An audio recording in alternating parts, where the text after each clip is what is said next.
আসসালামু আলাইকুম প্রিয় দর্শক, চুলারপাড়ে আপনাদের সবাইকে স্বাগত জানাচ্ছি। আমি সুচি। এই মুহূর্তে আমি আছি সোনাগাজী উপজেলার চরনারায়ণে। এই রমজান মাসে এখানকার চরের মানুষজন কি ইফতার করছে সেই রেসিপি আজকে আপনাদের মাঝে তুলে ধরব। আশা করছি চুলারপাড় অনুষ্ঠানের সাথেই থাকবেন। দর্শক, মূলত এই শীতল পিঠার কোয়ানি ফেনী ও নোয়াখালী অঞ্চলের মানুষজন বেশ পছন্দ করে। আপনারা দেখতে পাচ্ছেন এই পিঠার রান্নার ধরনটা একটু অন্যরকম। এখানে একটি বিশেষ জিনিস ব্যবহার করা হয়েছে, সেটা হলো রাব।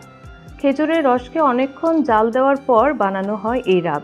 আরেকটা জিনিস আপনারা লক্ষ্য করবেন, এখানে প্রচুর পরিমাণে নারিকেলের ব্যবহার করা হয়েছে। আসলে ফেনী ও নোয়াখালী অঞ্চলে প্রচুর পরিমাণে নারকেল হয়ে থাকে, তাই এসব জায়গার মানুষেরা নারিকেল ব্যবহার করতে বেশ পছন্দ করে।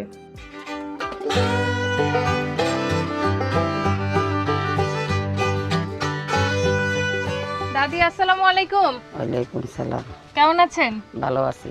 কি ইফতার বানাইতেছেন? শীতল পিঠা বানাইতে আছি। শীতল পিঠা বানাইতেছেন? জি। কি এই যে ইফতারের জন্যই তো বানাইতেছেন? ইফতারের জন্য বানাইতে আছি। এই যে পিঠা বানাচ্ছেন, এই যে বলছেন তো চিতই পিঠা বানাচ্ছেন না, তো এখানে যে কি কি দিতে হবে? গরম পানি, নুন, গরম পানি, নুন, এই যে চালের গুঁড়ি, আতপ চালের গুঁড়ি, আতপ চালের গুঁড়ি। এখানে মোটামুটি আধা কেজির মতো চালের গুঁড়ি আছে। এখানে দেখতে পাচ্ছি একটা ডিম দিয়েছেন, এটা কেন দিয়েছেন? ডিম দিছি নরমের লাগে। তো এখন এখানে কি করতে হবে? এটা হিটা বানাই কইতে হইব। তাহলে এটা এখন গুলান, একটু দেখি কিভাবে করতে হবে।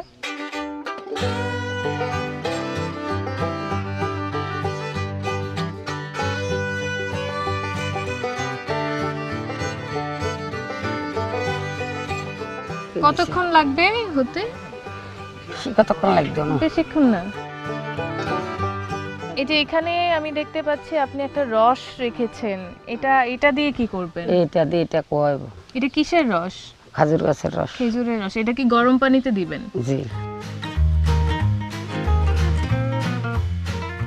দাদি পিঠা তো মনে হয়ে গেছে না? পিঠা হয়ে গেছে। এখন কি নামাবেন? বাহ, অনেক সুন্দর হয়েছে, অনেক গোল, দেখতে মনে হয়েছে আসলেই অনেক নরম হয়েছে। এই যে আপনারা দেখতে পাচ্ছেন কত সুন্দর সাইজের একটা পিঠা হয়েছে। এই যে এখানে আবার এগুলো কেন হয়েছে? জালি ফুড়ি। আচ্ছা, এখন কি আরেকটা দিবেন? জি। আচ্ছা,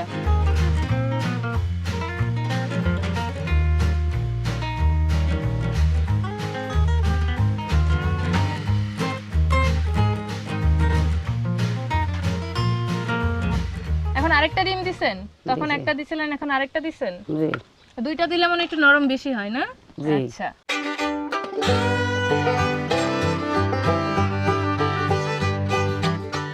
এই যে এই পিঠা হয়ে গেছে, এখন হচ্ছে দাদি নামাচ্ছে।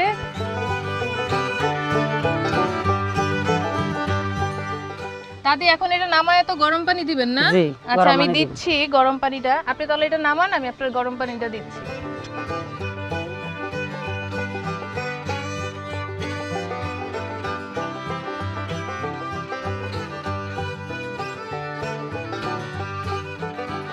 দাদি গরম পানি তো মনে ফুটছে না? ফুটছে। এখন কি দিবেন?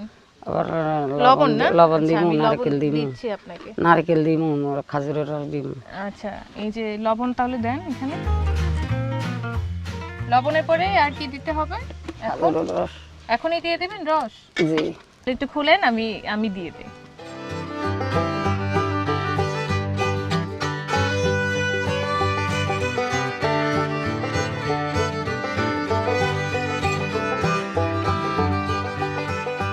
দাদি এই যে খেজুরের রস দিলেন, এখন কি দিতে হবে? নারকেল দিতে হবে। নারকেল? আচ্ছা, তাহলে আপনি নারকেল দেন, আমি ধরি, আপনি হচ্ছে দিয়ে দেন।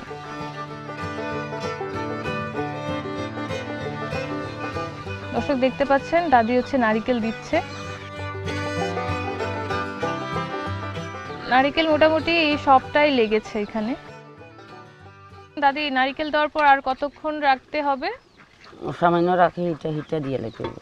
সামান্য রেখে, মানে অল্প একটু রেখে তারপর হচ্ছে পিঠেগুলো এখানে দিয়ে দিতে হবে।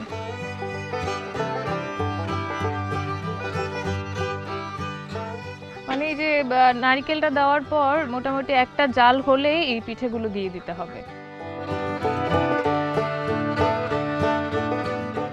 দাদি এটা কি হইছে? আরো জাল হতে হবে? না, জাল একদম না। এখন পিঠে দিবেন না? আচ্ছা, ঠিক আছে, দেন তাহলে ঢাকনাটা নামান। দর্শক, এই যে এখন পিঠে দিতে হবে।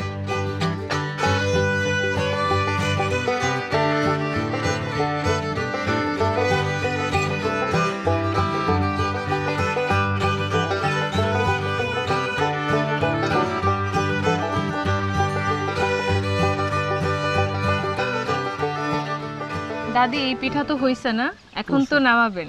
দেখি দর্শক আসলে এটা দেখতে কেমন হয়েছে, দেখতে যদি ভালো হয় খেতেও কিন্তু অনেক ভালো হবে। আমরা দিতাম না ফাতিলে হ্যাঁ দিতাম হ্যাঁ, যে এখানে দেন। দাদি নামাচ্ছে, গন্ধ তো অনেক ভালো আসছে, মনে হয় এখন তো আর খেতে পারবো না। দেখতেও কিন্তু অনেক সুন্দর হয়েছে।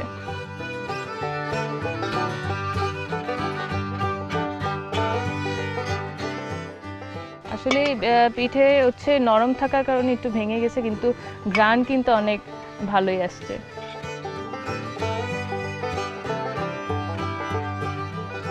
দর্শক দেখতে কিন্তু অনেক সুন্দর হয়েছে, মনে হচ্ছে খেতেও অনেক মজা হবে। দাদি আজকে কিন্তু আমি ইফতার করেই যাবো আপনার এখান থেকে। আপনারাও কিন্তু বাসায় ট্রাই করবেন এবং আমাদেরকে কমেন্টস করে জানাবেন যে আসলে আপনাদের কাছে কেমন লাগলো। এই পুরো রমজান মাস জুড়ে বিভিন্ন জায়গার ঐতিহ্যবাহী ইফতার নিয়ে অন্য কোনো দিন আপনাদের মাঝে হাজির হব, কিন্তু আজকের মতো এখানেই বিদায় নিচ্ছি। সবাই ভালো থাকবেন, সুস্থ থাকবেন, আল্লাহ হাফেজ।